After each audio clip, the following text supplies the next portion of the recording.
আসসালামু আলাইকুম। আশা করি আপনারা সবাই ভালো আছেন। আমরাও ভালো আছি আপনাদের দোয়ায় এবং আল্লাহর রহমতে। যেহেতু এখন শীতকাল চলছে, অবশ্য শীতকাল শেষ, এখন ফাল্গুন মাস চলতেছে, বাট সবার বাসায় তো কম বেশি টমেটো আছে এবং টমেটোর দামও এখন অনেক কম। ভাবলাম আপনাদের সাথে ঘরোয়া পদ্ধতি কীভাবে টমেটো সস বানানো যায় সেটা শেয়ার করে ফেলি। ফার্স্টে আমি কিছু টমেটো নিয়ে নিয়েছি, কিছু না অনেক। টমেটোগুলোকে কেটে ধুয়ে রেখে দিয়েছি। এবার একটা বড় কড়াইতে টমেটোগুলো ঢেলে দিব। টমেটোগুলো দেওয়ার পরে টমেটোর মধ্যে পরিমাপ মতো লবণ দিয়ে দিব। তারপরে দিয়ে দিব হলুদের গুঁড়ো এবং মরিচের গুঁড়ো। সবগুলো উপকরণ একটু কম কম করে দেব, কারণ টমেটো সসে বেশি মশলা দিলে খেতে ভালো লাগে না। তারপরে দিয়ে দিলাম দারচিনি, একটু সামান্য পরিমাণ আদা বাটা, কারণ আদা বাটার স্মেলটা একটু স্ট্রং হয়। আর দিয়ে দিয়েছি এলাচ আর শাহি জিরা, আস্ত গোলমরিচ, কিছু কালো জিরা আর অল্প পরিমাণে সব। আপনাদের টমেটো সসে এত উপকরণ না দিলেও হবে, স্বল্প কিছু উপকরণ দিলেই হবে। এরপর আমি দিয়ে দিয়েছি মেথি আর মরিচ। শুকনো মরিচটা দিলে এটা স্মেলটা ভালো হয়। যদি আপনারা হট সস না বানাতে, এটা অবশ্য হট সস বানাচ্ছি না, তাহলে মরিচের পরিমাণটা কমিয়ে দেবেন।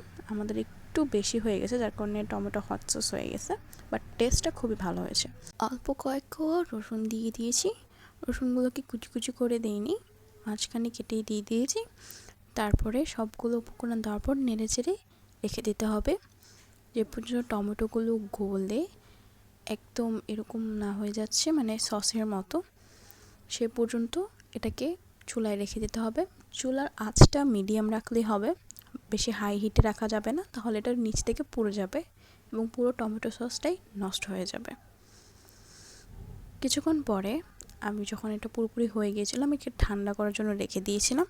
পুরোপুরি ঠান্ডা হওয়ার পরে সসটাকে ব্লেন্ড করে নিতে হবে।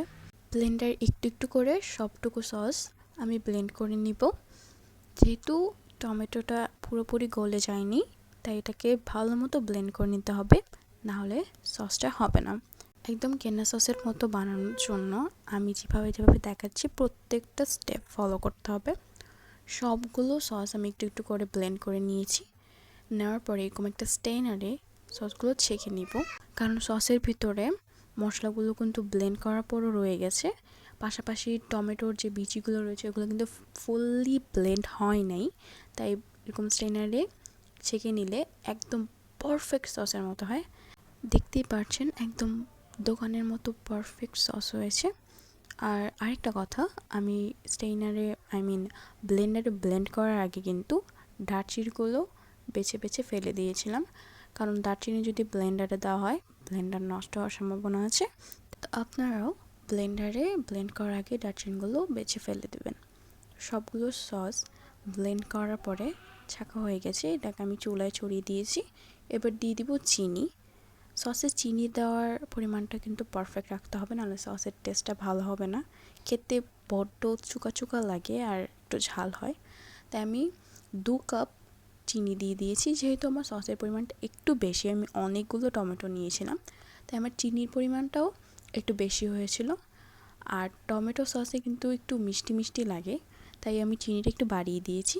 চিনি দেওয়ার পরে এটাকে ভালো মতো এভাবে করে ফুটিয়ে নিতে হবে, অনেকক্ষণ চুলায় বসায় রাখতে হবে। পাশাপাশি এটাকে মাঝে মাঝে নেড়ে দিতে হবে, নাহলে নিচে লেগে যাবে।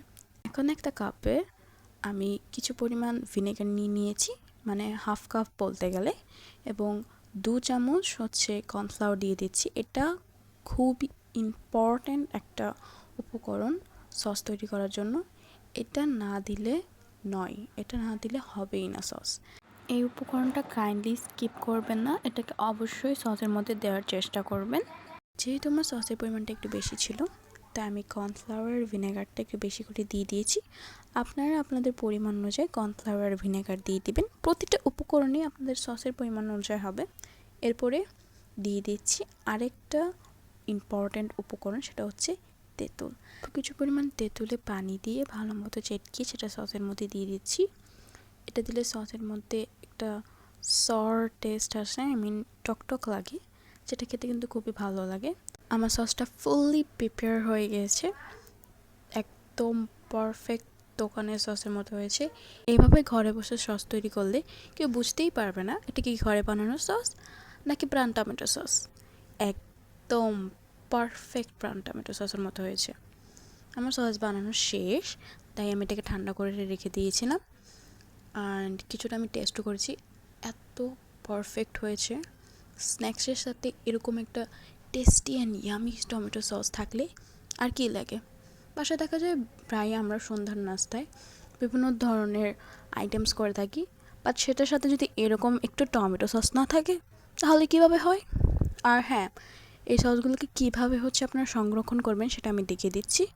এরকম কাচের বোতল কিন্তু সবার বাসায় কম বেশি থাকে, এবং আমি যে বোতলগুলো ইউজ করছি কাচের, এগুলো সবগুলো কিন্তু সসের বোতল। বোতলগুলোকে আমি ধুয়ে ভালো মতো মুছে একদম পানি ঝরিয়ে নিয়েছিলাম। পানি ঝরিয়ে নেওয়ার পরে সবগুলো বোতল আমি সসে পরিপূর্ণ করে দিয়েছি। আর হ্যাঁ, একটা জিনিস ভালো মতো খেয়াল রাখতে হবে, এই বোতলগুলো যেগুলোর ভিতরে আমরা সসগুলো সংরক্ষণ করব তার ভিতরে এক ফোঁটা পানিও যেন না থাকে। বোঝা গিয়েছে? তো আমি আজকের ভিডিওতে কিভাবে ঘরে বসে টমেটো সস বানানো যাবে এবং কিভাবে সংরক্ষণ করা যাবে সেটা দেখিয়ে দিয়েছি। এরকম সস বানিয়ে বোতলের মধ্যে ভরে রেখে দিতে পারবেন আপনি বেশ কয়েক বছর। আমার ভিডিওটা ভালো লাগলে লাইক, কমেন্ট, শেয়ার করবেন, অলওয়েজ সাপোর্ট করবেন এবং আমার চ্যানেলটা সাবস্ক্রাইব করে দেবেন। সবাইকে ধন্যবাদ আমার ভিডিওটা দেখার জন্য। আল্লাহ হাফেজ।